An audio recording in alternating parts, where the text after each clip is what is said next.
حضرت سیدنا عمر رضی اللہ تعالی عنہ جلیل القدر ہستی ہیں جنہیں حضور علیہ السلام نے اللہ سے مانگ کے لیا۔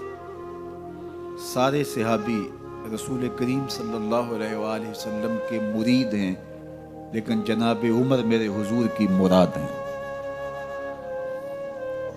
39 لوگ جب اسلام لا چکے، 39ویں شخص حضرت امیر حمزہ رضی اللہ تعالی عنہ تھے، اور ان کا ایمان لانا مسلمانوں کے لیے بہت بڑی ڈھارس اور بہت بڑے حوصلے کا سبب و ذریعہ بنا۔ تو میرے حضور نے ہاتھ اٹھا لیے، کہا اے اللہ، ایک شیر دیا ہے امیر حمزہ، ایک شیر اور عطا کر دے، اب تیری مرضی، عمر بن خطاب دے دے یا عمر بن حشام دے دے۔ حضور دعائیں مانگ رہے ہیں اور یہ ہاتھ میں تلوار لیے غیظ و غضب سے بھرے ہوئے گھر سے نکلتے ہیں کہ بانی اسلام کا چراغ ہی بجھا دینا ہے۔ راستے میں ایک صاحب ملے اور کہا کہ عمر، تیور کوئی اچھے نہیں لگتے، خیر تو ہے، کدھر جا رہے ہو؟ کہا چراغ اسلام بجھانے جا رہا ہوں، یہ روز کا مسئلہ ختم ہونے لگا ہے میرے ہاتھوں۔ مسکرا کے بولے گھر کی خبر تو لو۔ کہا میرے گھر کو کیا ہوا؟ کہا تمہاری بہن فاطمہ بھی نوکر بن گئی ہے رسول اللہ صلی اللہ علیہ وسلم کی۔ غصے سے بھرے ہوئے اپنی بہن کے گھر کا رخ کرتے ہیں، اندر سے قرآن پڑھنے کی آواز آ رہی، غصہ اور بڑھ جاتا ہے، دروازے کو زور زور سے کھٹکھٹاتے ہیں۔ اہل خانہ سمجھ گئے ماجرا کیا ہے، گرجدار آواز ہے جناب عمر کی، دروازہ کھولو۔ جلدی سے معلم کو چھپا دیا اور بہن آگے بڑھ کے دروازہ کھولا۔ کہا تم سابی ہو گئے ہو، دین چھوڑ دیا تم نے، بتوں کی وفا ترک کر دی اور بے تحاشا مارنا شروع کیا۔ بہن کا سر پھٹ جاتا ہے، خون بہنے لگتا ہے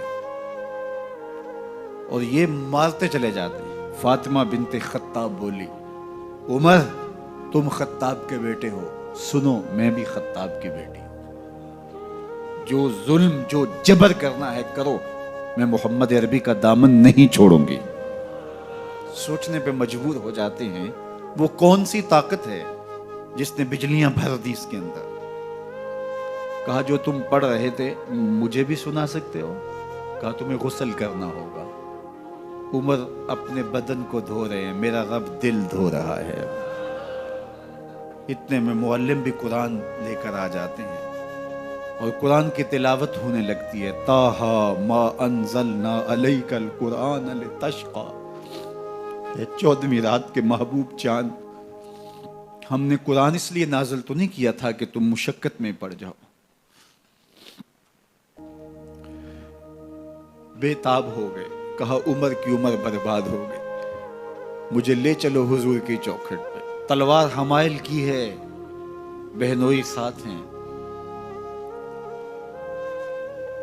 اور حضور کی بارگاہ میں حاضر ہو رہے۔ دروازے کے سوراخوں سے دیکھا تو صحابہ تشویش کا اظہار کرنے لگے کہ عمر آ رہا ہے، تلوار حمائل کی ہے، ارادے اچھے نہیں لگتے۔ جناب امیر حمزہ نے کہا دروازہ کھول دو، اچھی نیت سے آیا تو استقبال کریں گے، نیت اچھی نہیں ہے تو اس کی تلوار سے اس کی گردن کاٹ دیں گے۔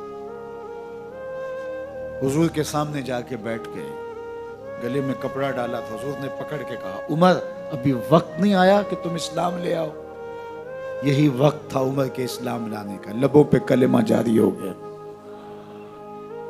اللہ اکبر کی صدا اس زور سے گونجی کہ مکے کی گلیاں گونجنے لگی۔ اسلام لانے کے بعد حضور سے پوچھتے ہیں حضور کیا ہم حق پر نہیں ہیں؟ فرمایا ہم حق پر ہیں۔ اللہ کا دین سچا نہیں ہے؟ کہا اللہ کا دین سچا ہے۔ آپ اللہ کے سچے نبی نہیں ہیں؟ فرمایا میں اللہ کا سچا نبی ہوں۔ تو کہا پھر ہم چھپ کے عبادت کیوں کریں؟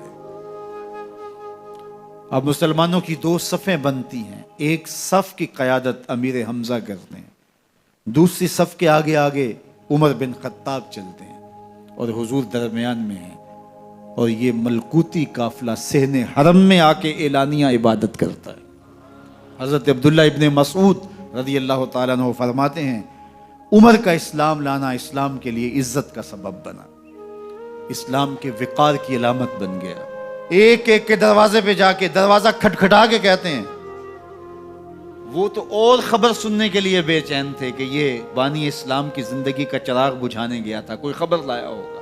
وہ کہتے ہیں آؤ عمر کدھر آئے ہو؟ کہا تمہیں بتانے آیا ہوں، کمزوروں سے پنجہ آزمائی کرتے رہے ہو، آؤ میرے سے بات کرو، میں محمد عربی کا نوکر بن گیا ہوں۔